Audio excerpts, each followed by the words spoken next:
Hello, Warriors. GoodInvesting.com Thursday to everybody. How's everyone doing? William, Vlad, Umair, how are you?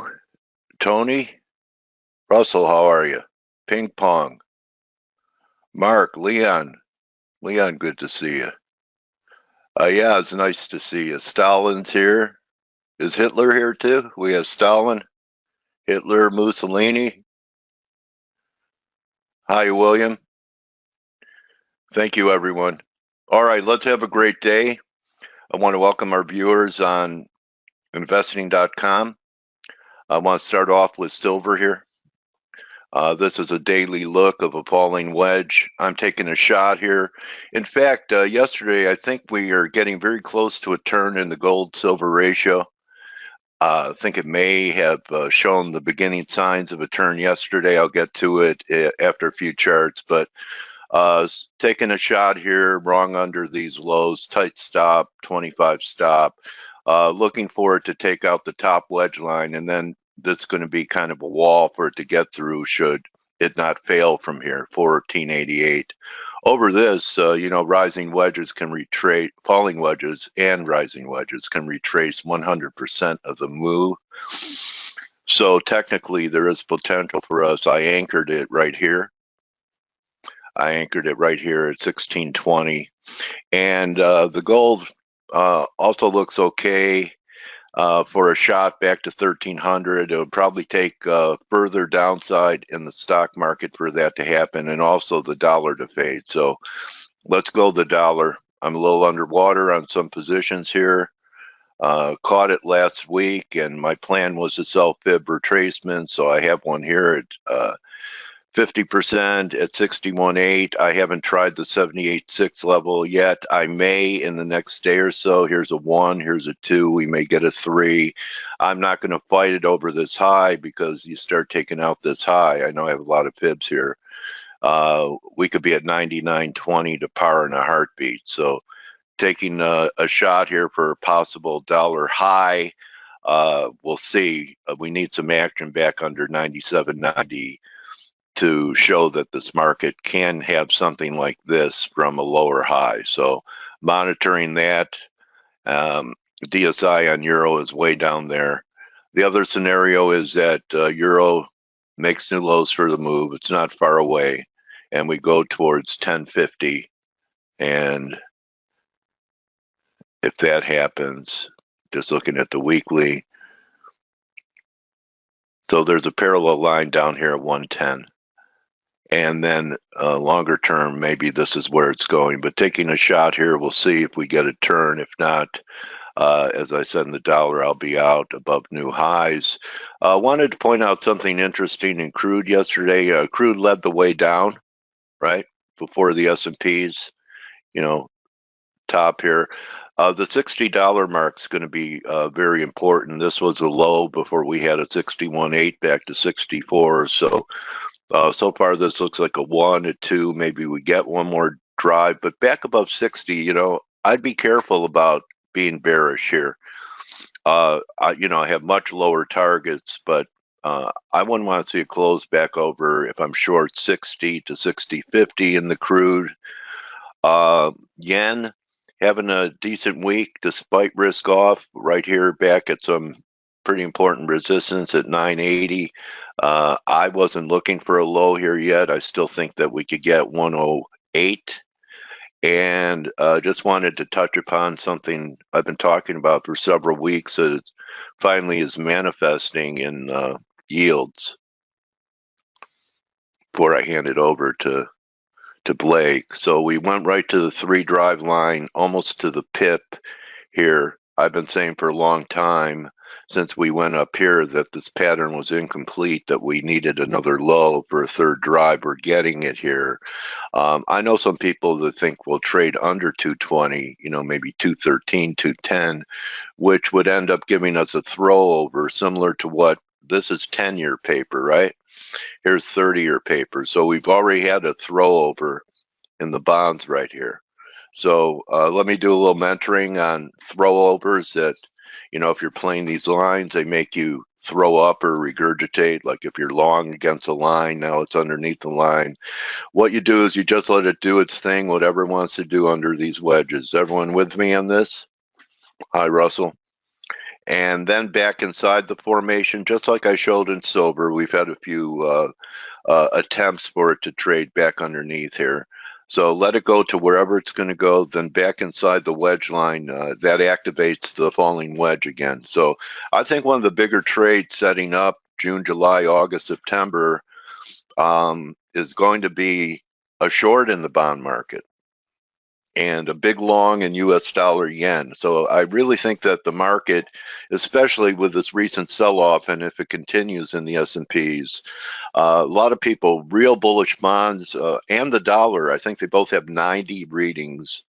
They're at 90 on the DSI that I saw yesterday. So very crowded trades, a lot of people, and people have gotten pretty negative stocks, or most of the indices are back under 50%, which I haven't seen for a long time. So this is, I think, is going to be a great trade setup, because I do believe that once we put in a bottom, that yields can come back and test the ranges that freaked out everybody at the end of last year. Okay. Olivier is looking for 91. Not sure what bond he's talking about, but this is something to keep an eye on. And actually, you know, this still shows the inversion going on, because the 30-year paper is weaker than 10-year paper. Everyone see that? 30-year has an overshoot of the 3 drive. 10-year, it's right there. 10-year may have an overshoot, but that's something really to keep an eye on. Everyone thinks the stock market is huge, but if you put all the stock markets together, every bourse around the world, and combine that market cap, 91. Okay, thank you, Olivier. They would all be dwarfed by the treasury market. That's why when people talk about the Chinese dumping bonds or someone dumping bonds, there really isn't that great of an alternative because of how deep the bond market is. And we all know what's bigger than the bond market, right? What's bigger than the bond market, which is huge and massive? Anyone know? So stock markets dwarfed by bonds, and bonds are dwarfed by,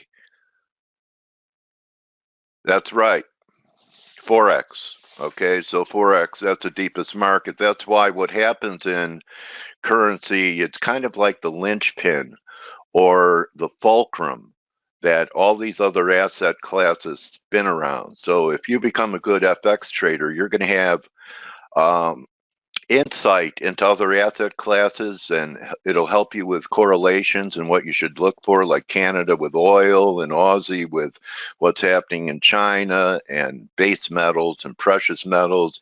And really the best way to educate yourself is to take advantage of this sale. It's still running. I think tomorrow's the last day. And this would give you a chance. We have a private member chat room with over 100 people in there. I'll have Blake show it when he gets in here. And gosh, we get to hear Amanda a few times this morning. These guys, great website. Really, the only reason you would need to leave our website is to go to your broker and execute a trade. Okay, so anyone know what I teach to become better? Hey, Ricardo, how have you been? What's one of my main teachings? Surround yourself with traders better than you. So you could do that in members chat all day long, and you could learn a lot about the markets being a subscriber, and you could learn a lot about different methodologies. Elliott by Grega, Harmonics by Andre, Basic Technical by Blake and Steve, Candlestick by Steve, and Blake, and Macro from Stelios. So, you know, I believe in this place. I think it's the best group of talent in one place on the net. And very few combine different methodologies.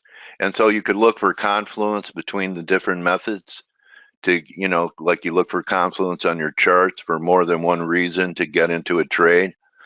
And that actually, when different methods are pointing towards the same thing, gives me more confidence in the outcome. So I recommend you try it. You're not going to find a better team, I don't think, than what we have here.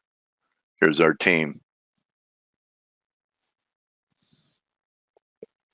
Blake, Rega, Stell, Steve, Pinkert, Perry, Franco, and Paulie's doing a great job. He took on double duty, and he's prepping people for the Asian session in the afternoon here in the U.S. So you have a wrap-up of what happened in the U.S. going into Asia.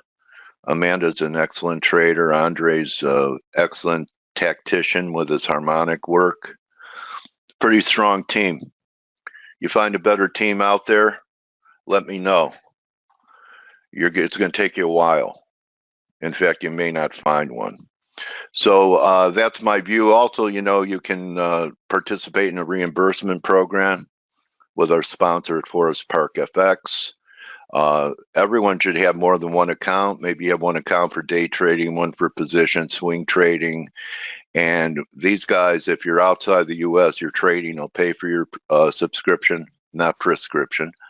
And if you're in the U.S., you'll get a check, help you with car payment or something. Okay, so that's my wrap. Good hunting. We have a great guest today. He's a contemporary of mine. Anyone ever hear of Anthony Crudele? Anthony has his own show called Futures Radio. And he too is a former floor trader in Chicago. So stick around for that interview. Looking forward to talking to Anthony about his motivation behind his show. We all know I bring in guests for selfish reasons so that I have more information every day from some of the best traders out there, and also, yes, to edify our community, because our mission here at FACE is to build up and edify traders every day. And when we wrap up FACE, almost every day I feel like we've accomplished that, because for free, you get great ideas from Blake, actually some mentoring. I throw out a few things. Steve gives one of the best reviews of the whole board and tries to answer everyone's questions in here before the interview. And Stell gives you the macro news, what's happening overnight that can move markets. And at times we have Grega dropping in here to share his Elliott view, and Andre and Paulie. It's a team, and there's no I in team. I. I say people that talk in I's all the time. I did this, I called this, I went there. I say they have an eye disease, and not what you see out of. Anyway, there's no I in team, and we all cover for each other when necessary, and everyone in here really has your interest at heart. Okay, we'd like your business, but we don't need it. Okay, and we want to help you become better and succeed in this business. Okay, so you have guys that are successful that pay their $4,000 mortgages pulling pips out of the market. So good luck pulling pips out of the market today, everyone, and stick around for the session. And I'm curious as to what Blake has on his radar this morning on investing.com Thursday. Blake, what are you focused on here today, buddy? Hey, good morning, Dale. Can you hear me all right? Yeah, you're loud and clear, bro. Okay. I'm really just focused on the bond market right now, and we were, There it is. You're talking about yields, and I'm gonna actually I'm gonna show you a couple of things really quick. Cool. And let's go over to the 10-year. And Gunlock actually tweeted, which may have marked the high yesterday, and he was tweeting about yields yesterday. And if you look at the 10-year, we actually hit the 127% extension of the last move lower, the 78% retracement of the 2017 highs to the lows or 2018, and so we put in a pretty big shooting star gravestone doji. So nice divergence there too, Blake, and a 3 drop. Yeah, and that's a very good eye, Dale. If you look at the daily RSI, got some really nice divergence there as we hit new highs. So I would be expecting that the bond market starts to pull back the next couple of days. Now we were just I was just actually having a conversation with the guys in the Greenwich office. For those of you that don't know, I trade for Gallows Capital. So I was chatting with those guys, and we were talking about how a lot of this flow yesterday, the end of day flow that you saw in U.S. equities and that you saw in the bond market at the end of the day yesterday, right here, this is all flow related. But remember, we are also at the end of the month. So at the end of the month, also, for what it's worth, it's the end of the quarter. We'll probably continue to see these end of month, end of quarter flows coming through the market for the next couple of days. Remember, today is the 30th, tomorrow's the 31st. So what I'm trying to say is there's probably going to be continued equity market buying today, probably some bond market selling today. So what does that mean for currencies? Well, for currencies, that means that when you see, the bond market show some sort of reversal, and if I had to guess, here's the 10-year, and you look intraday, we probably got a little bit more upside. Something that looks like this. Let me just draw it out for you guys. Something like this, and then you start to see another leg lower in the bond market, whether it's a bear flag or something. But imagine this happening over the next couple of days. You see this, continued selling in bonds as bonds kind of reset, maybe retest this breakout point somewhere down here, which seems pretty logical to me. After this big of a move, that doesn't mean that it's completely reversing the bond market move. No, it's probably going to revert to the mean, come back towards, its uptrend and retest this and bounce. But if that happens over the next couple of days, what does that mean for currencies? Well, for currencies, that probably means that yields are going up, as Dale was just talking about, the 10-year yield. But more importantly, what that probably means is equities continue to bounce. You can see equity markets are bouncing right now as we speak. Wow, what just happened? Hold on. Something just... Trump says he doesn't see... Hold on, this is... That's how Congress can impeach him. That shouldn't be completely moving the market, but we are seeing a little bit of buying in risk. Wait, hold on. We got a Reuters headline, which I don't have right now. So Trump says U.S. is doing well with China. China would like to make a trade deal with the U.S. So that has just come out. So Trump is on the wires, and we're just seeing a little bit of, you see the Aussie yen is coming right back down to the breakout point. But if we see a move up in yields, you can see equities are starting to get a little bit of a lift here. All right.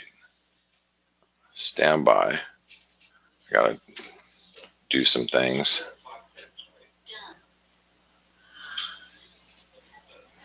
So what I'm trying to do is I'm trying to buy, I'm long some Aussie yen.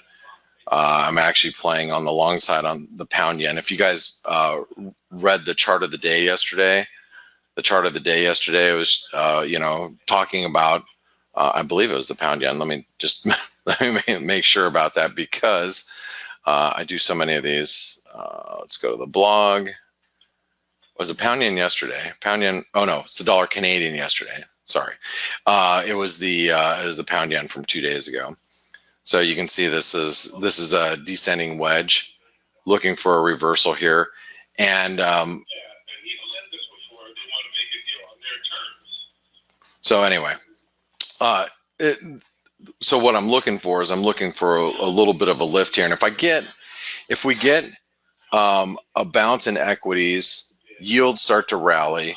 These yen pairs, Aussie yen, New Zealand yen, Canadian yen, pound yen, euro yen, they all should continue to bounce. Now, if you look at the daily charts of all of these charts, like here's the Aussie yen or the Euro yen, for example.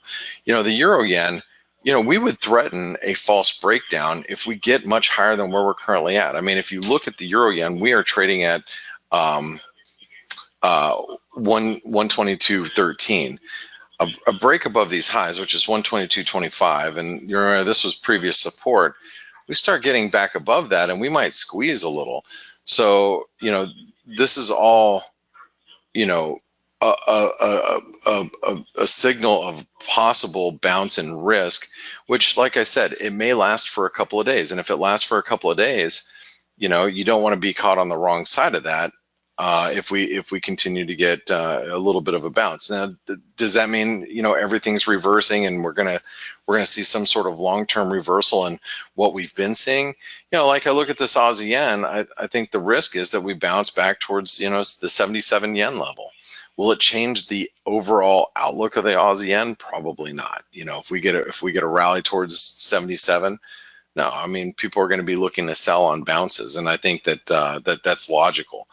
But what you don't want to be caught in is you don't want to be caught in the crossfire if you start to see these types of moves. And I think that these yen pairs are all at risk of a move higher if yields go up. Now, yields are not going up right now. Actually, if you look at yields as they're moving, they're actually moving a little bit lower at the moment, which is surprising because equities are bouncing. So we'll see if this continues. But I think a lot of this is, again, end of month flow. You got Donald Trump is trying to talk up things a little bit. He's probably a little concerned that equities have come down the way they've come down off of these highs. But remember, the S&P also yesterday stopped at the 200-day moving average. We're also at the 78% retracement. The S&P and the stock market have a lot of support down at current levels. Do I think that we're eventually going to break down? If I had to guess, are we going to break through this support, through the 78% retracement? Yes. Is it going to happen right at this moment? I would think that we bounce for a couple of days and then make another stab at it. This is a pretty big level of support between the confluence of the 78% retracement. This is the 200-day moving average. If you guys can't see it, I'm going to draw it out for you. You can see the 200-day moving average comes right through here. So, being that it's pretty big support, we probably need a couple of tries to get through it. Yesterday was the first stab. We might need to, bounce a little bit, and then before falling. When I see big levels of support, I kind of explain it like imagine this. I'm going to draw it out for you guys so you guys can kind of think about what I'm telling you here. Imagine this is a table. You have a ball, right? Okay, you have this ball, and it's a bouncy ball. This is the end of the table. All right, the ball bounces and it hits the table. Support. It bounces. The bounce next time is not as big, and then it bounce, and then eventually it rolls off the table. Well, when you have big support, in the market, a lot of times you get that. You get a bounce, then it tries it again, doesn't crack it, tries it again, and then eventually it rolls over. Same type of thing. It's the same type of concept. So does the bouncy ball roll off the table right now? Yeah, it might, but can it bounce from here? Sure it can. And that's why I think that, taking into consideration, we are at the end of the month. We do have some flows that we're going to have to contend with. And most of them are probably selling bonds, buying equities that, we might get a little bit of a bounce the next day or two. Anyway, one of the other things I wanted to discuss before I bring on my colleagues, I got Steve and Stelios that are waiting to talk to all of you, especially those of you that are coming in from investing.com, is I want to talk to you a little bit about the dollar. So yesterday, the daily sentiment index came in on the dollar index at 90. That's a very extreme, lofty level. What that actually means is when a DSI reaches 80 or above, it starts to become extreme bullish sentiment. Once you're above 90, that's really extreme. Now, you know, I have seen them at 92. I've seen them at 94. It just doesn't happen often. So once you get above or 90 and above, which the dollar index is 90, then you start to risk that sentiment becomes too extreme. That means everybody's on one side of the boat. When everybody's on one side of the boat, the chances of the boat capsizing becomes quite high. So if everybody's bullish the dollar right now, the risk is that, you know, the dollar might pull back a little bit. And when you take a look at the euro, understanding, and I have to let me take a step back before I say this. I am not a euro bull. Actually, let me further expand on that comment.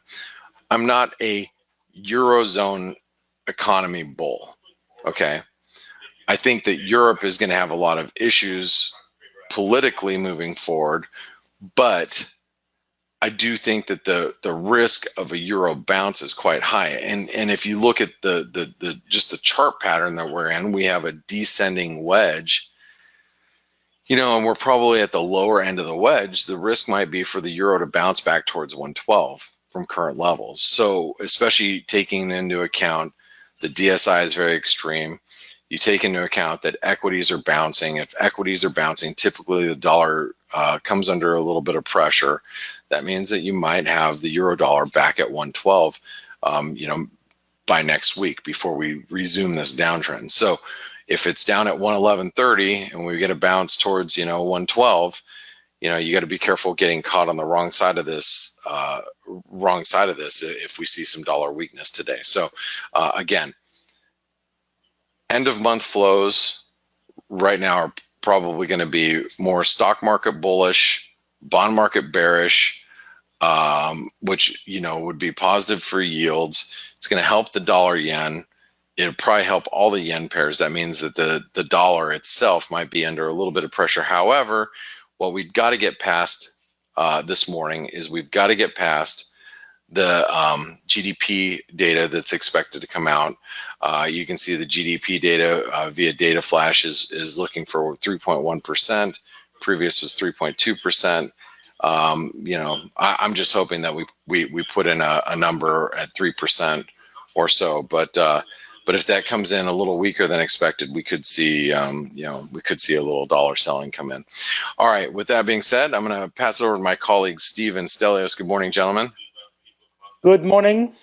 Good morning, Stelios. Good morning, Steve. Good. How have you been, mate? Good. I'm bright-eyed and bushy-tailed this morning, but hey, I want to pass it over to you guys. But as I'm passing it over, I just want to mention. Remember, we have extended our Memorial Day offer till the end of this week.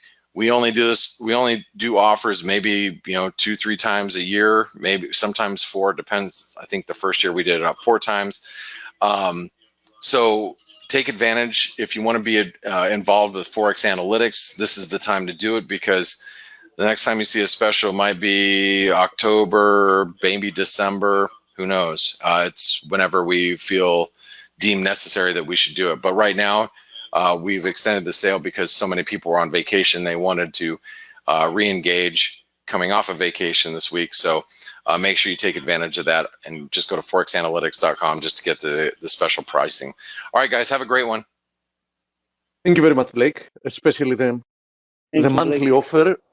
You get 1 month for free by buying 1 month. It also gives you like 60 days of access, which should be enough for you to, realize the benefits of subscription. Stelio, from what I see here, in 35 seconds, we have the revised GDP number, right? Yes, a couple of other minor numbers as well, but GDP, good trade balance. Yeah, US initial jobless claims as well, which rarely moves the markets, especially with employment being where it is.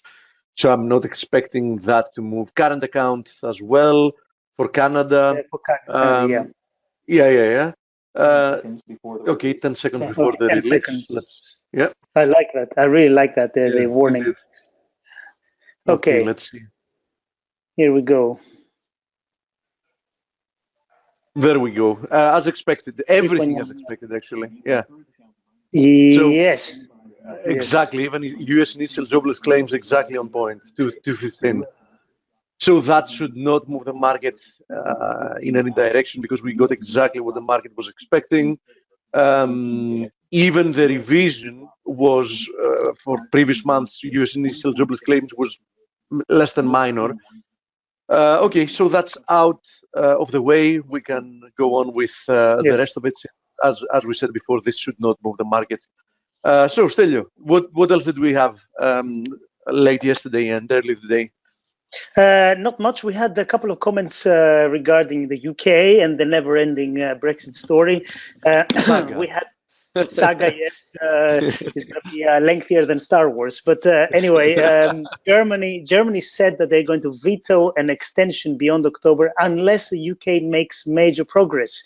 And that now takes us to what is major progress. You know, it's all these statements, they move the market a little bit. You know, when that statement came out, the pound sold off like 10, 15 pips, then it came right back because it's all quite vague. But that was one thing that was said today. Also, Jeremy Corbyn, the leader of the Labour Party. Yeah, I saw something about the Brexit referendum. Perhaps he's rethinking about it. Does that have merit, or is it BS just to keep the headlines rolling? No, he has been saying that second referendum would not be out of the question. Yeah, I know other that, parties have. Today, he did say that I would go to the EU and ask them to seriously consider a customs union. So, you know, I think Corbyn, as a politician, he has to keep all his options open. And so we're getting all these headlines of all these various people saying all sorts of stuff. You know, to me, this all should be almost like a non-event because it's just statements. You know, at the end of the day, we want to see what's going to happen, actually going to happen when the time comes. We've had more than enough of statements having to do with Brexit and US-China. Well, you saw today, right? You saw 10 minutes ago, Trump tweeted that. And Algos went nuts. Yeah. Yes. So, you know, as soon as the stocks, you know, the S&P goes below 2,800, the tweets start coming in. But yeah, I think the only point of interest from what happened overnight was from New Zealand, where we had the budget, and you know, when this New Zealand Labour government came in power, I said straight away that my bias for the Kiwi would be negative, because this government would be fiscally loose, in my opinion. You know, because of the way you know, and the first signs that Jacinda Ardern, however you call her name, has showed, they were all quite in that direction. And now we had the budget, and it's in theory, it's a very good thing what they've done, because they're actually targeting well-being of the people rather than actual numbers and, you know, GDP and this and that. They're targeting, they have what they call the world first well-being budget. So basically they are going to spend quite a bit of money in things like mental health and addiction and things that, okay, obviously the people need, but what is the result when you're looking at currencies? What's the result? Well, I think that this is going to be fiscally, you know, it's not going to be the most prudent thing to do. So I think that's going to put pressure on the Kiwi because they're going to have to fund all that. And, you know, let's see how they're going to do that, you know, more debt or more whatever they're going to need. So that's, you know, the budget from New Zealand came out yesterday. It sounds very good as a principle, but in practice, I think it's going to bring pressure to the Kiwi. Wait a second. Do you want to explain a little bit better this well-being budget? I mean, how exactly does this? How is that quantifiable? I mean, well-being is just, you know, it sounds like a wish. Yeah, well-being. Okay, fine. So how does that then become, you know, numbers and targets and amounts to be spent? Well, I don't know how you can actually measure that, but they are putting aside, you know, quite big amounts for that. So they're putting aside $2 billion New Zealand dollars for mental health, and they're putting aside half a billion for. Last time I checked, mental health was part of, you know, health services in the health budget. So I mean, if that's the definition of well-being, yeah, I don't think that there is any state that or any government that says that they're not going to fund, like, mental institutions or whatever is needed for that. Yeah. Anyway, this is the direction, and it's as I said before. If I was living in New Zealand, I would say, yeah, this is a good thing, because obviously you want to take care of the people. But in terms of the currency, I think that's the effect it's going to have on it. So I remain skeptical about the Kiwi, and I am looking to sell it. The road to hell, and in this case, fiscal hell, is always paved with good intentions, right? Yeah. I mean, yeah. Measuring performance in combination with money spent, though, is what matters. Let's see. We're going to see about it. Okay, yes. Great. Anything else? No, that's it, my friend. It was pretty quiet overnight, actually. Indeed. It has been, so far, it has been a quiet day. In essence, I haven't seen something today that has really moved significantly enough to change the technical picture from what we had yesterday, with the exception of some like exotics, like for example the Turkish lira has moved roughly like 2% against the USD. Everything else is more or less where it was. We have questions here about Kiwi, in particular Kiwi against the US dollar, Kiwi against the yen, even Kiwi against the Aussie. So let's start from going through those Kiwi pairs, and we can even have a look at, because we didn't do that yesterday, of some of the cross rates with euro and pound against some of these commodity currencies. So let's begin by having a look at the Kiwi USD. So now the situation here is quite simple. Okay, I'm absolutely not convinced that this is a descending wedge that has broken to the upside, because I still see no momentum. So I drew that as a descending wedge, but I was very clear about it that I'm not paying that much attention to this formation. I want to see more than just a formation, because there are occasions that you can draw a formation and that's not actually the formation that's in play at that moment, right? So this might prove to be something else, like a descending channel, and we will keep having devaluating this currency pair devaluating for a period of time to come. So if this is to be the case, though, if this is to be a descending wedge, we should see an acceleration higher from more or less here. You don't want to see a lower low than the low we had just below 65 cents. So I would be very cautious with Kiwi longs in this case. I think that a move above 65.70 would at the very least be needed to be a little bit more optimistic about the upside, in which case I would then be looking for a move towards 67.10. That's a nice horizontal support resistance area. The 200 daily moving average is also there. So I would be very cautious. There is the possibility that this can work. It definitely has an appealing risk-reward ratio, but in my opinion, so far with what we have in hand, is a low probability trade. Same situation here with the Aussie. We had a little bit of an upside, like a couple of days of upside last week. And since then, we've spent like 4 days. Sometimes the candlesticks don't lie. As you see, we've had 4 days of consecutive pin bars. Pin bars are textbook indecision candles in this case, especially when you see them, being contradicting to each other. I mean, we had like an inverted hammer, then we had a hanging man, then we had another inverted hammer. So bottom line, the market is really stuck here. Now, I wouldn't be surprised if there is, a little bit more upside since we had a couple of days of upside before we got to this little indecision zone. But even if that's the case, unless we break above this horizontal support resistance area at 70.30, 50 DMA is also there at the moment. I would be very, very cautious. Probably a retest of that zone until proven otherwise is going to be a selling opportunity. Now, of course, you never know with the markets. That's why you need to be there and monitor every single day, meaning you might get, some kind of a pick up in momentum, and we might see like a move higher that is starting to to form something totally different. But so far with what we have here, I think it would be responsible for me to to be bullish and being comfortable with that point of view.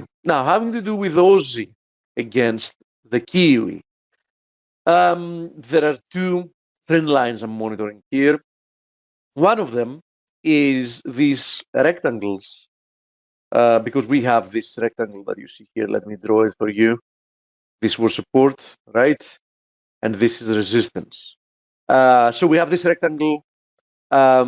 Its resistance is, which also confluences, by the way, with a 50% fib at 1072.57. It says here to be exact, but 72.50, let's say 72.60.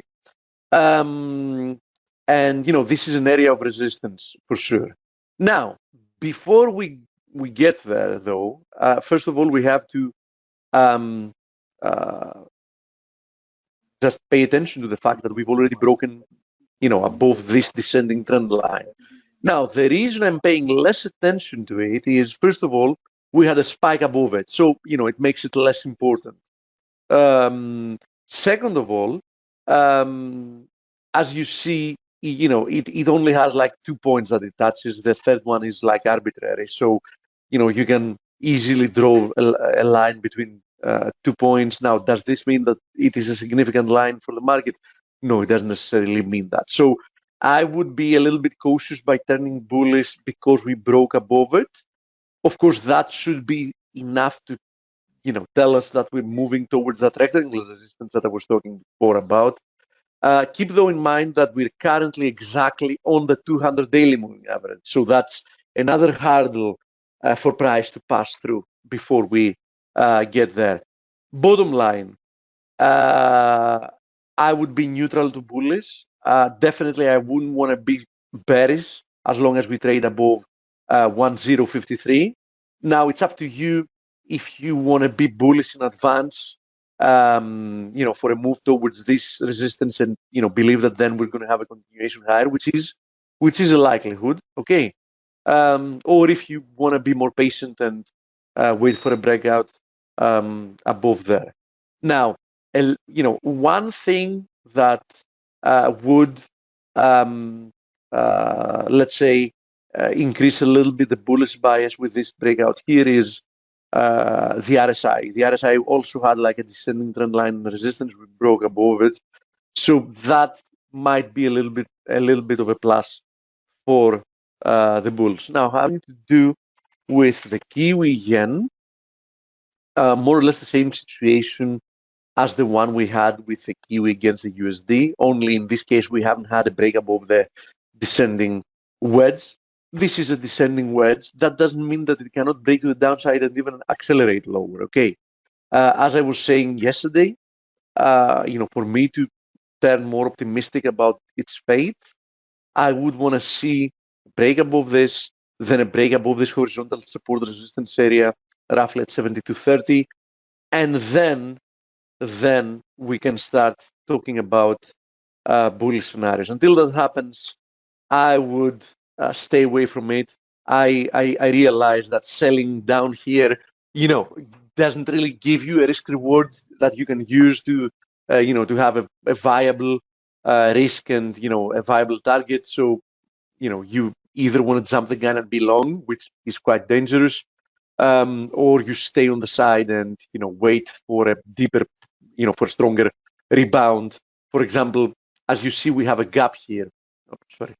As you see, we have a gap here. So, for example, if you want to be short here, you might want to wait, if that happens, for a move towards filling this gap before then looking for shorting opportunities, okay? Because, as I said, there is no risk reward for you to jump on the market short at the moment. There is a risk reward of being long, but the chances of that working out are low. So now let's go have a look at a few of the crosses, and then I'm going to look at the rest of your questions. So Euro Aussie, definitely moving lower. You can see this. But is this so far anything more than just a consolidation or a correction to the previous uptrend? No, so far it isn't. I'm monitoring this as a potential bull flag, for example. Of course, if that's the case, we need to see market participants, to start buying it, quite soon, because if it accelerates to the downside, then we're talking about a totally different kind of formation. Unfortunately, with corrective formations, it's not easy to guess in advance how they're going to unfold. So, for example, let's say if you wanted to have a look at this 3 days back, you could easily assume that, okay, this might be a bullish triangle because you would have less price action, so you might have assumed that this is a triangle. Now we know that it isn't a triangle because we've already posted, a lower low than this one, but it can still be a flag, right? But let's assume that today we have like a strong sell-off, then you know that it wasn't a flag. But what I'm trying to say here is, which I've said in advance, you can't know how a corrective move is going to unfold unless it has already spent, several days forming something that is now easy to recognize. So that's one of the difficulties in trading corrections. Okay, you can only be certain, for example, if you are willing to lose some of the potential reward. So, for example, let's assume that this indeed plays out as a bull flag. How can you be sure it's going to be a bull flag? Only when it breaks this flag's resistance. So then you can say, okay, yeah, this was a bull flag, certainly. So, we should be moving higher from there. Of course, in order for you to get that, there is a trade-off, right? You risk more of the potential benefit to increase probabilities. So it's a matter of preference. Usually I like to go with, not always, with higher probability. Sometimes I also like to jump the gun when I'm very confident or when we have like a very strong confluence of factors. But each one has their own trading style. Now, Euro Kiwi. Euro Kiwi, I was monitoring this ascending channel, and as you see, more or less, let's say it's barely holding still. Okay.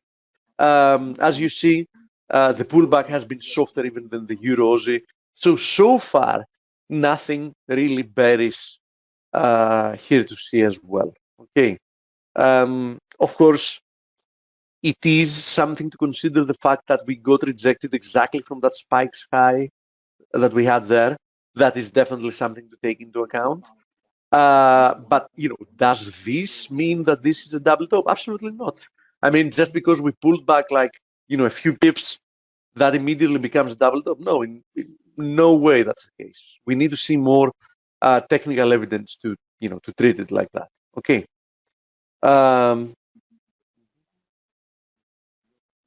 Kostas is giving us a link. Let's see what that link is, Costa. Italy to activate its parallel currency in defiant riposte to EU ultimatum. The Eurozone elites are looking straight down the barrel of an Italian economic revolt. Do they take a page out of Varoufakis' book? They've gone nuts, literally. It took over a country on its knees, said Matteo Salvini. Yeah, but it's going to be on its knees if you start doing shit like that, if you're asking me. After sweeping the European elections even more emphatically than the Brexit party. Note the majestic eye. He's already master of Rome. The League can no longer be contained even by Italy's ever-ingenious Mandarin class. His party commands 30% of the country together with the Eurosceptic Confederates. Okay, interesting. That is going to be a very, very interesting thing to see because Greece tried the same with Varoufakis' BS.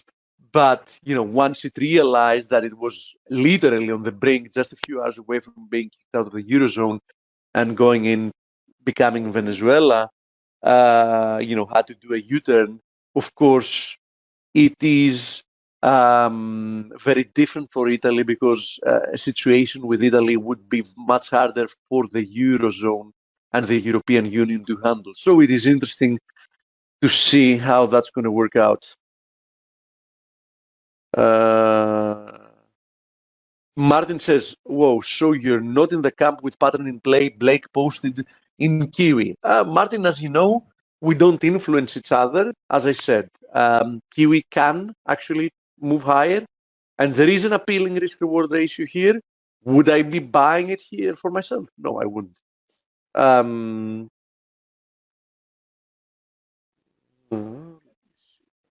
Metals, yeah.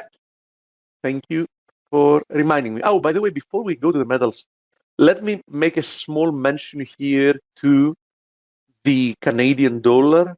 As you know, we had Canadian data yesterday, BOC. We had a spike, like it was a couple of minutes afterwards, because initially it looked like a non-event. Then we had a spike higher. I guess a lot of people got trapped being long there. And now we're retracing back within that range that we were trading.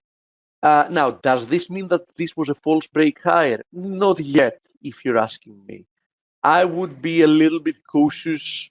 I wouldn't yet characterize that as a false break higher, because we can still move higher from here. But if we move lower from here, for example, if we move below, let's say 134.30, then I'm going to start being very skeptical about that move.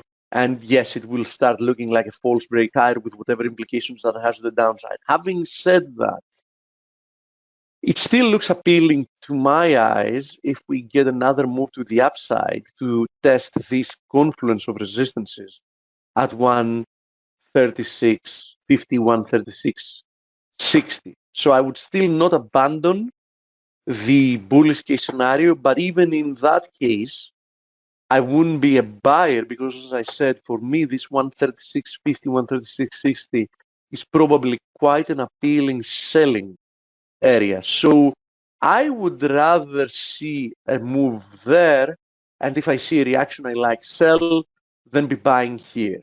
That's my personal preference. Okay, I just wanted to have a look at it because that happened after the webinar yesterday. CAD Yen also, if you want to have a look at it.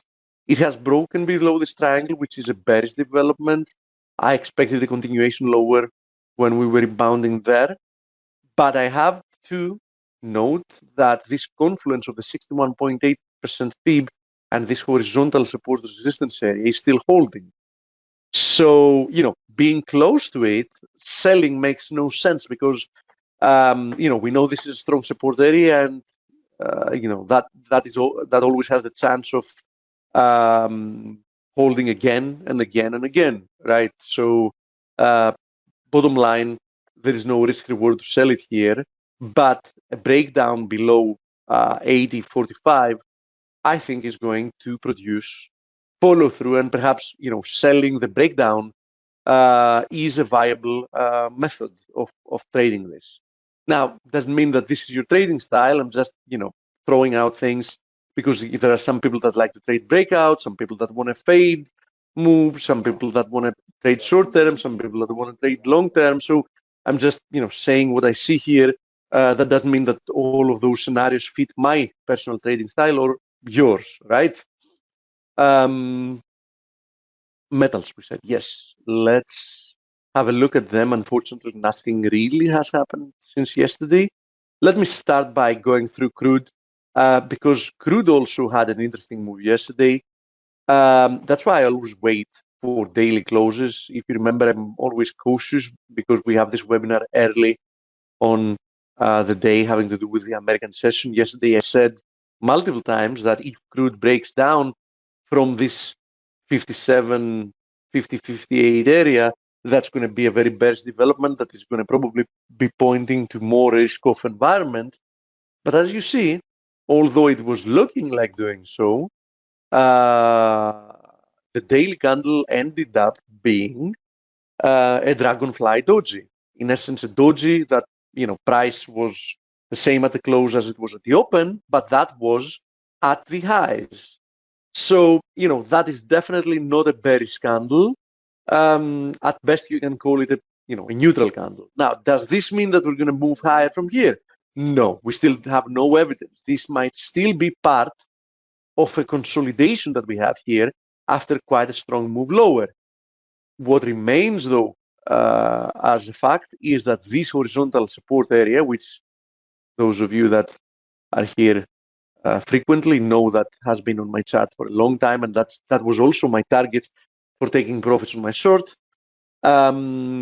is significant. So I can't really turn bearish, although it still looks bearish in my eyes, as long as we trade close to this support area. Okay, now, having said that, let's go back to the metals, and situation has not changed for gold. So gold trapped below this descending trend line resistance, and most importantly the 1300 area, previous high here, and 1265. In my opinion, trading gold between these two areas, 1265 and 1300, for my trading style, for how I view the markets, makes absolutely no sense. In my opinion, it's equivalent to flipping a coin to see if you're going to make money or lose money. So I would be more confident of what's happening here only once one of these two areas, break. Okay. Silver might be a descending wedge, but we might have overthrown this descending wedge. But for me to believe in any bullish scenario, I would at the very least need to see a move above 1460, unless that happens, and preferably 1480. Okay, preferably 1480, but 1460 is going to be a first sign.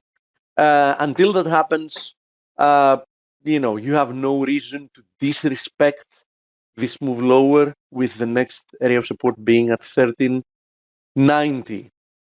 Gold silver ratio still pushing higher. Usually that's a bearish sign for metals. And platinum still getting destroyed. Next area of support, as we called it some time ago, is the 778. As you see, previously acted several times as support. And palladium still unwilling to do anything after this little rebound, has spent a couple of weeks consolidating in a rather tight range for its preference. So no reason to believe that this corrective move lower has ended. Now, if we see an acceleration higher, then we can assume that by hitting this horizontal support area, which was my target, we have actually finished a correction lower. But an equality of legs would point quite lower from there. I also like this confluence of supports roughly at 1135. So who knows? We might make it there. I mean, there's still a decent chance. Now, copper, that I've turned bearish since we broke down below this 285, 287 area. If you remember, even when we were rebounding last week, I told you that unless we break above 272, keep looking lower. We actually found resistance there. We are still pushing lower. And as I've said multiple times, I don't see any real support until we make to 257. So, 257 it is. I mean, 257 closest support, and 272 remains resistance. Now, a very brief, I looked at them yesterday because for me they were very relevant yesterday as well, and I've been paying close attention to them. Keep in mind that the bond is literally a breath away from the all-time highs, which is at 168.41. So literally a breath away from it, and that's something to consider. Irrespective of the very bullish sentiment, which is undeniable, keep in mind that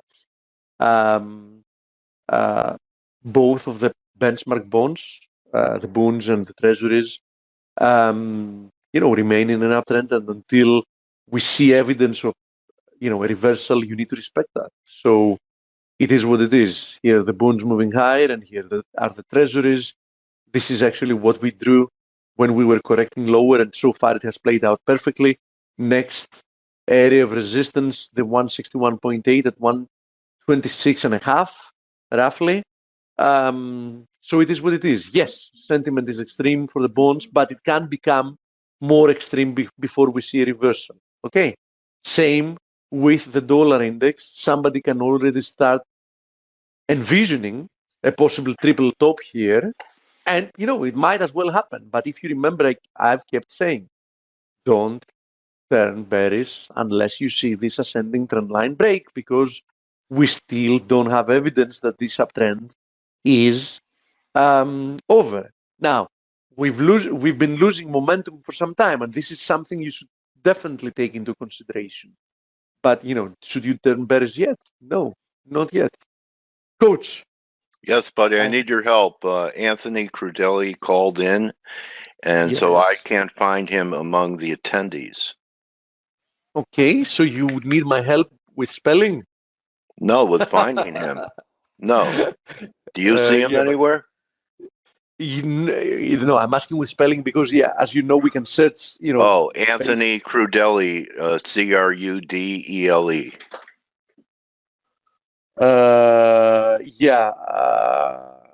I found an Anthony, but not him. I also type with his last name and I don't see it.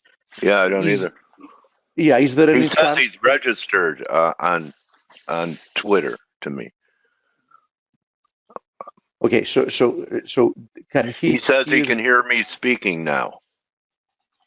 That is interesting. So I don't know. Let me expand the attendees list and go then the old-fashioned way. I'm gonna just open it full screen on another screen, of course, and start browsing through it. Did he call through using phone? Yeah, use a phone. He called in. Yes. Okay, that's good because that's gonna make it easier for me to find him if that's the case.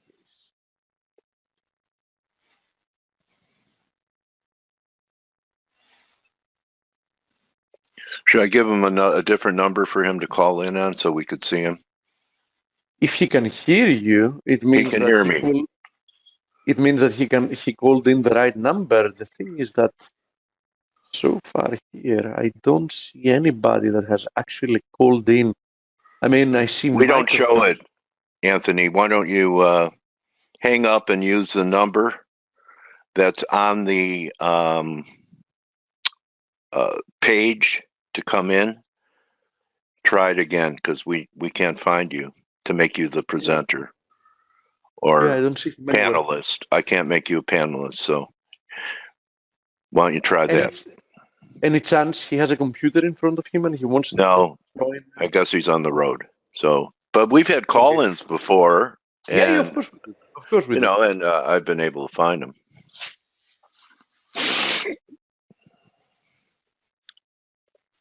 So are you doing that, Anthony? I see your messages on Twitter. I think we're also hooked up on Skype, but okay, I have my Surface and I can try using that, just don't have a headset. Okay. Okay, that should be fine. Yeah. Live TV, huh? This is what it was like in the 50s. You know better than I. And I'm sure shows got canceled because the producers couldn't get it together live.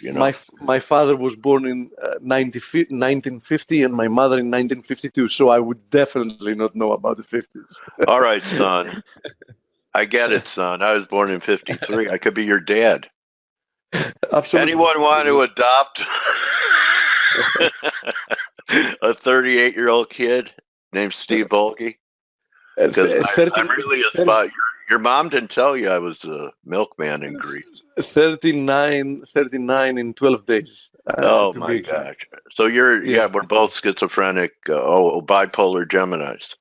Well, you know what, Steve? That makes it easier for us to, not be stubborn about directions in the market because we have that dual personality. I could be a bear. We have a comment here that is correct. Is there a chance that he joined Periscope, just listening in through Periscope instead of having called in? Maybe. Because from there anyway, he's here now. So okay. Oh, perfect. All right. Hey, thanks for hanging with me, Steve. It was great doing live TV with you. Absolutely, Coach. All right, buddy. All right, Anthony. Enjoy the interview. Thank you.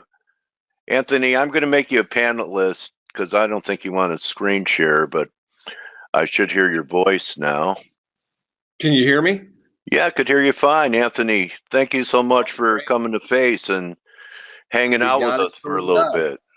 Okay. Hey, I'm excited to be here. You know, I've always wanted to interview you, and you know, we have a few things in common, and I know a little bit about you, but for our viewers on investing.com, we're being live streamed there, and our regular Face attendees, why don't you tell us how you got to the floor of the CME and what you were doing before that, and what led you or who you blame for getting in the industry? Yeah, I actually started in the industry by accident. And I say that because I actually got into a car accident right out of high school, and I didn't really have a plan as to what I was going to do, but I got in a car accident, broke my leg. Long story short, I had to do a lot of rehab, so I wasn't really going anywhere for some time. I was actually trying to get down to Florida, which is where I live now. I always wanted to live in a warm climate. So I took a job out of the newspaper for a job. So you were born and raised in Chicago, Anthony? Born and raised in Chicago. Okay, so that, you know, I went west, you went south. Yeah, were you dreaming? So as a kid, you were dreaming about getting, you know, you'd be watching the Rose Bowl with 4 inches of ice on your window and see people with their shirts off on New Year's, and then, you know, all the surf movies from Florida, Fort Lauderdale. Did you dream about it as a kid? Not necessarily that, but I always wanted to live in like Miami or something like that. And I said, you know what, maybe I'll try to go to school there or do something like that. And I didn't really have a solid plan, but I knew I wanted to be down here. So, well, you know what closed me? Yeah, you know what closed me was Jan and Dean, 2 girls for every guy. You know, that song, Surf City. I said, well, you know, I like the probabilities there. So, yeah, go ahead. So, yeah, that was it. No, so I came on the trading floor. I started as a runner in the meets, worked for Lynn Waldock.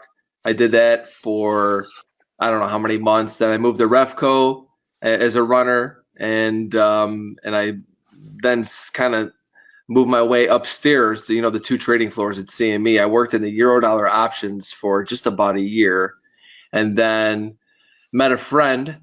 I'll tell you a quick funny story. So I was at a wedding.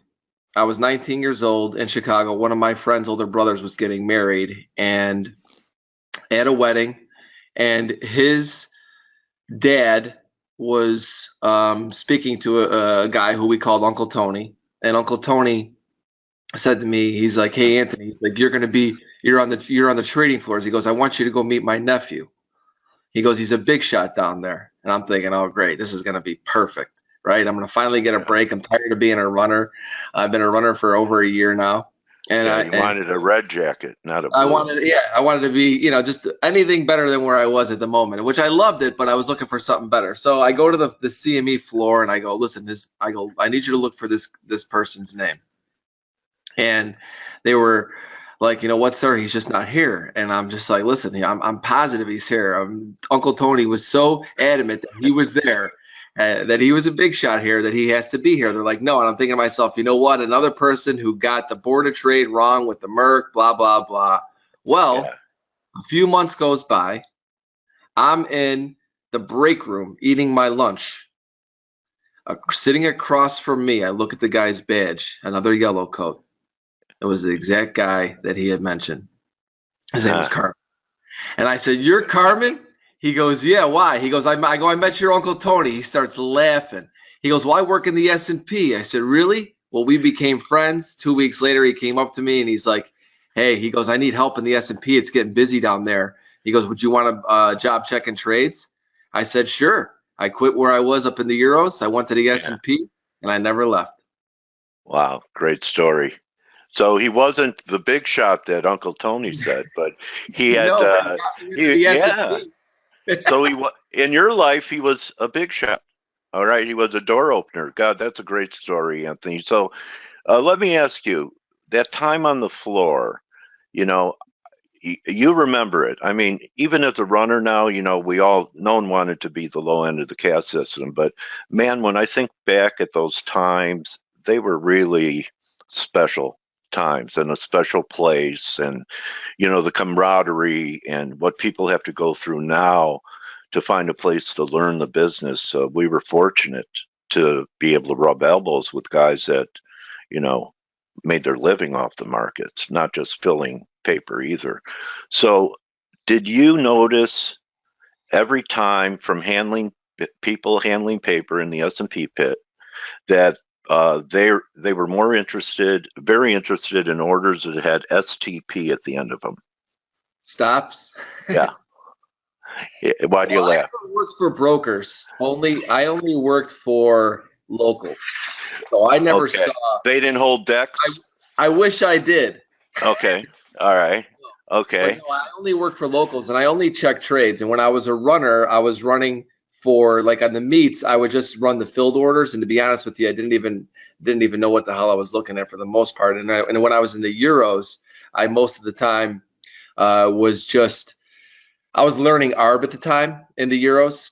And the option stuff, I was basically there really early in the morning to help them run sheets, you know, and do things like that. And throughout the day, I was just more of a go-getter guy. I would just go get whatever they wanted me to get. You know, it was because I worked for a group.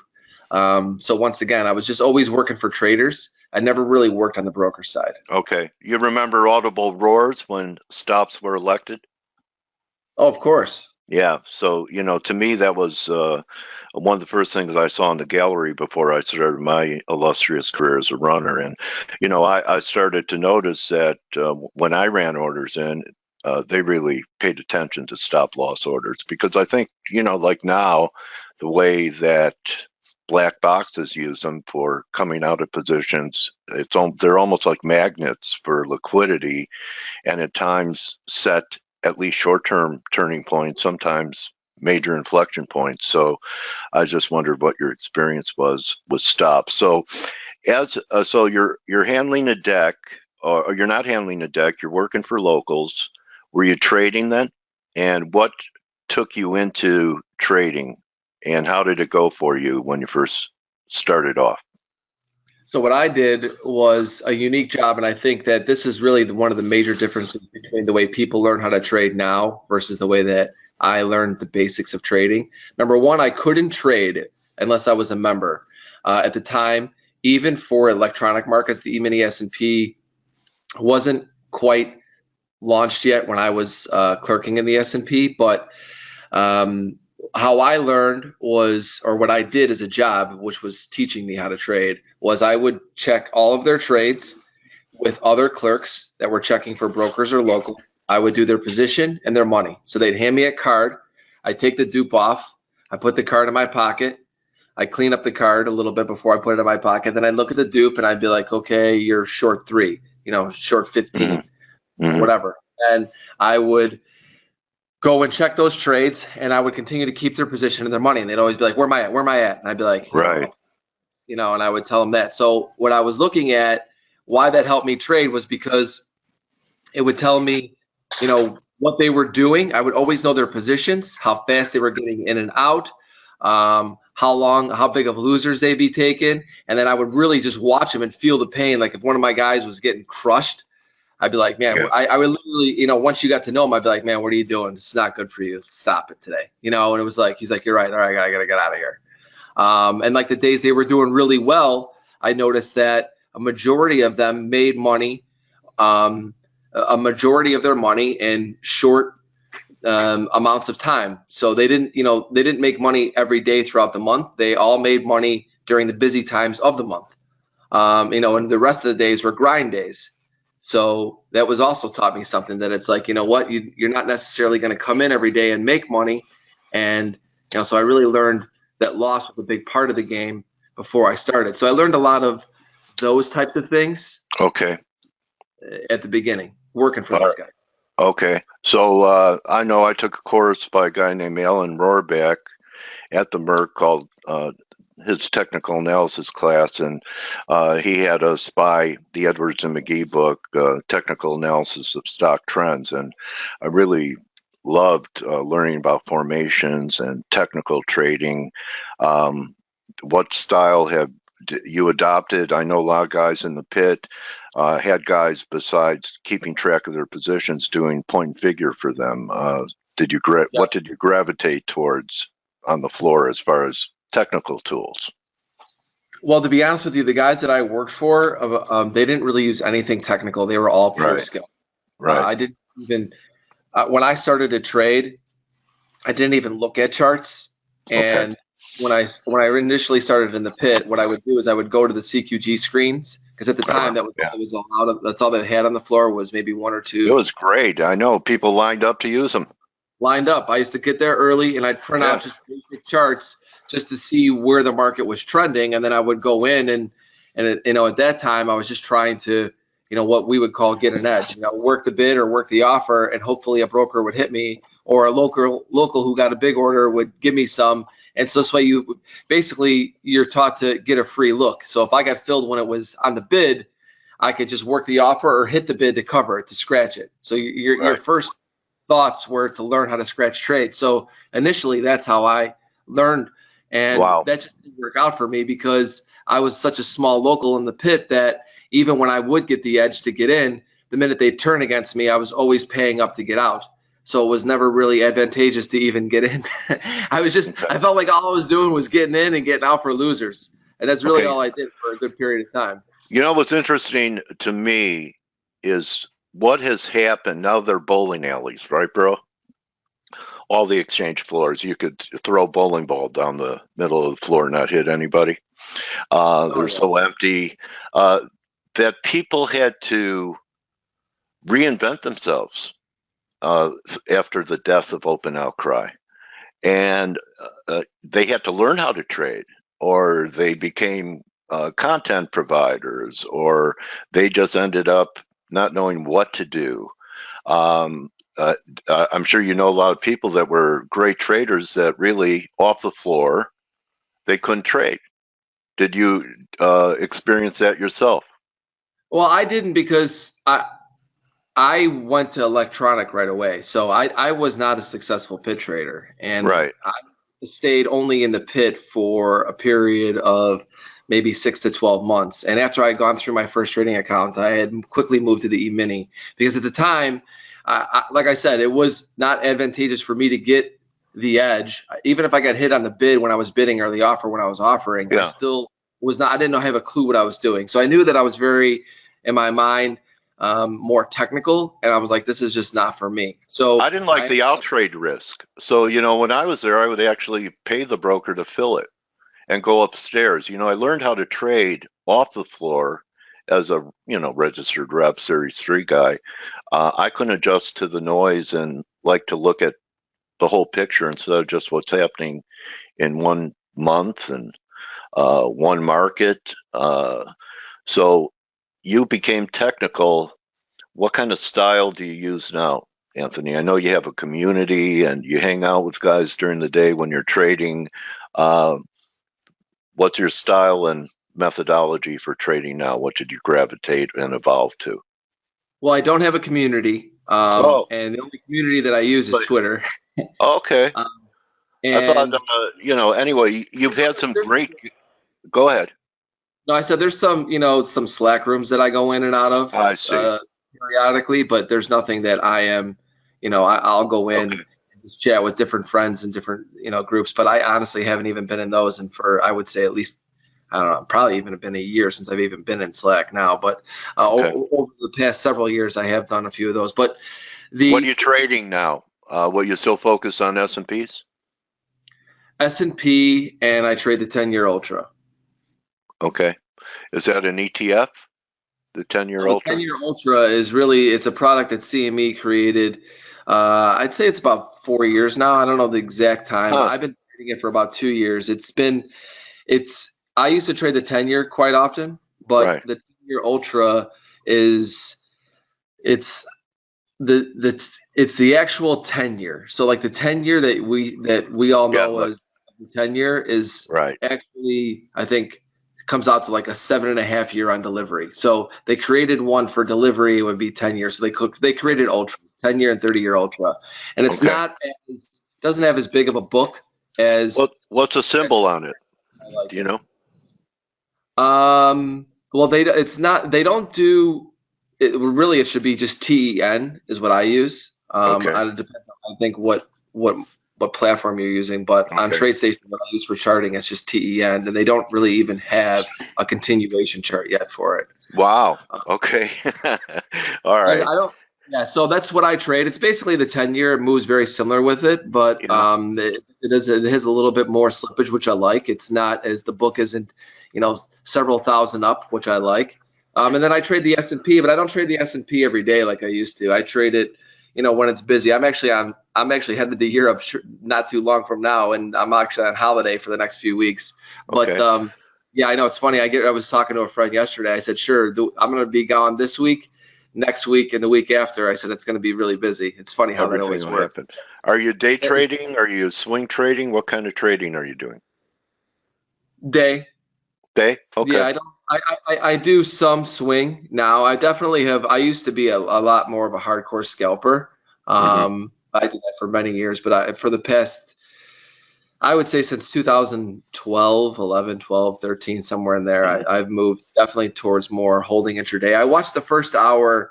You asked me what was more my style now. So I watch the first hour every day, and then regardless of what market I'm trading, so if it's the 10-year or if it's the S&P, I wait to see how the first hour closes, and then I'll trade directionally based upon how it closes around support or resistance. And then Okay.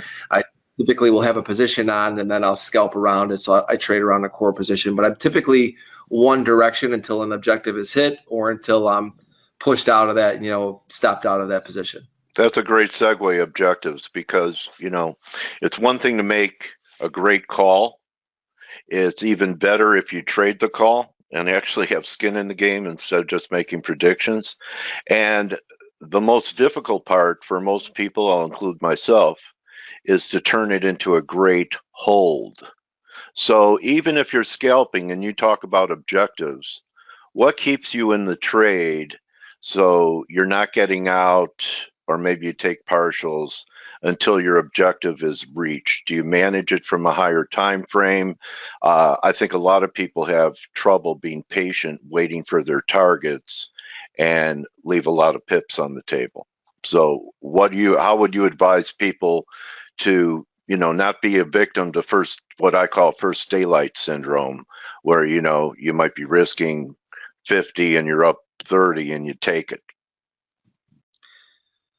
So what I do is, first of all, I think that this is a big reason why I'm excited for the micros for the S&P, because I think that the contracts that are a little bit smaller, I think it's important for people to be able to trade multiple contracts, because When are they going to launch that? micros were launched. They were launched last month. Oh, wow. Yeah, the micro minis are launched, and because I love micro FX for people that are learning. Yeah, go ahead.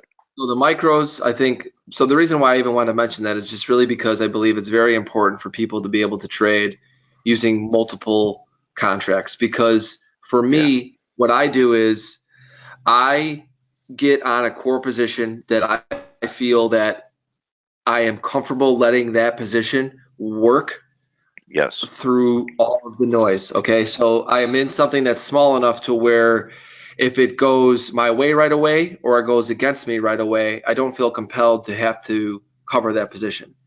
The second thing that I do, because I have an active mind and I'm always wanting to be in and out of the market, so what I do is then I'll trade on a shorter time frame levels in the direction that I want to be around that core position with tighter stops. So I will, sometimes that will hurt me, sometimes that will help me, but ultimately it keeps me in that longer term, even though it's only a day position, because I'm active around that position.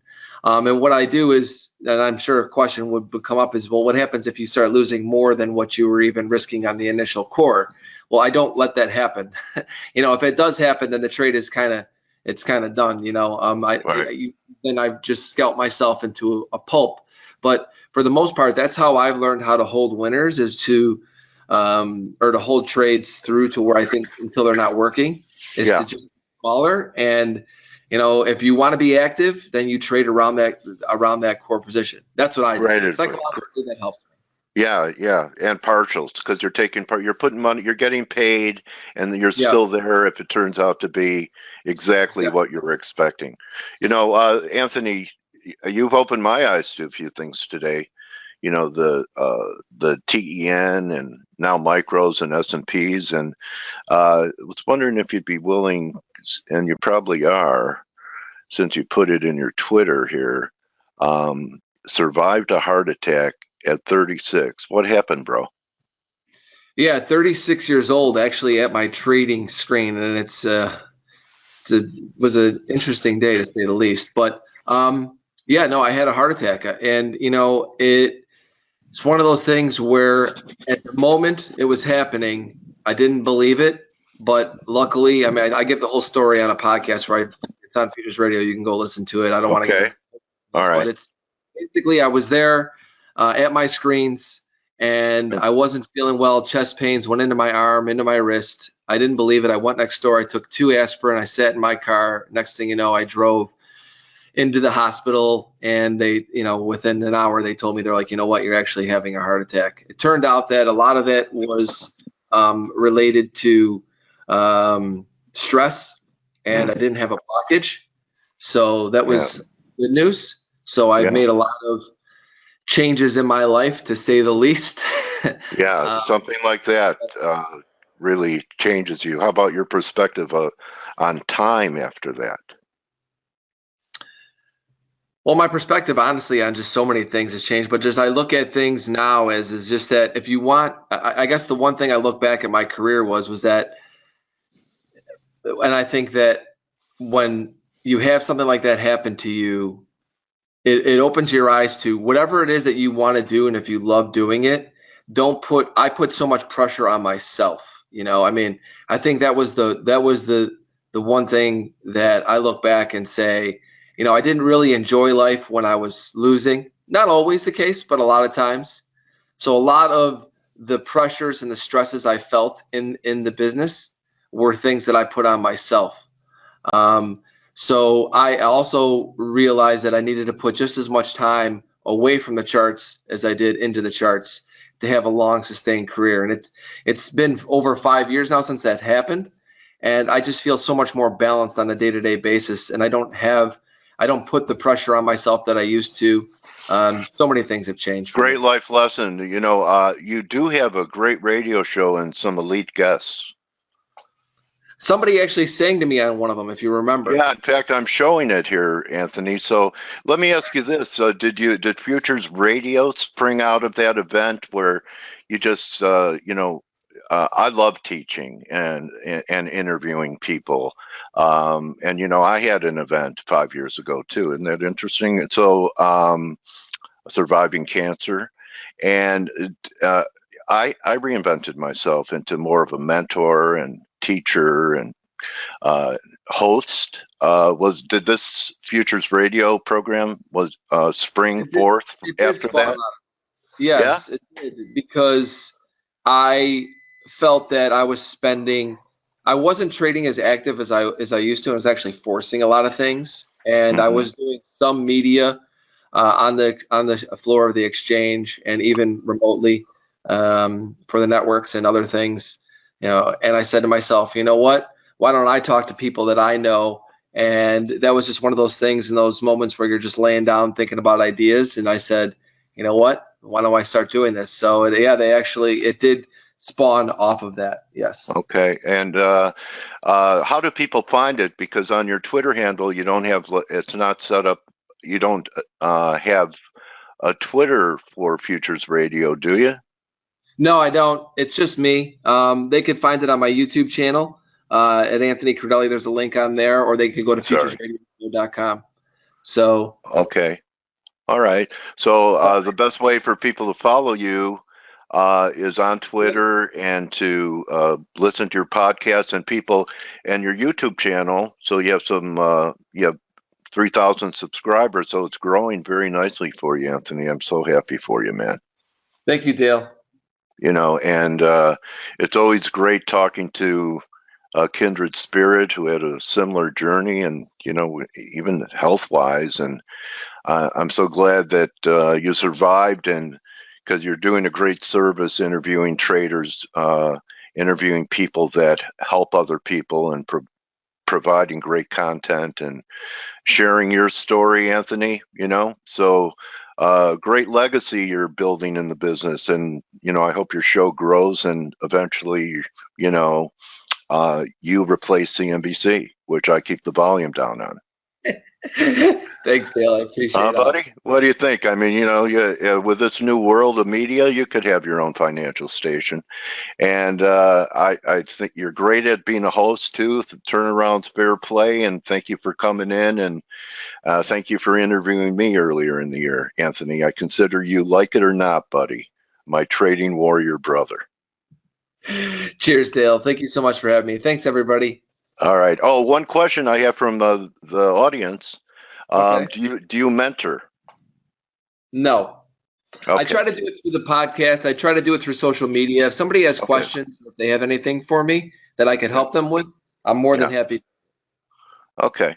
You're natural if you ever decide to do it, and it's pretty rewarding. I get as much pleasure out of the people that I work with doing great in the market, even if I'm not there. So just food for thought, bro.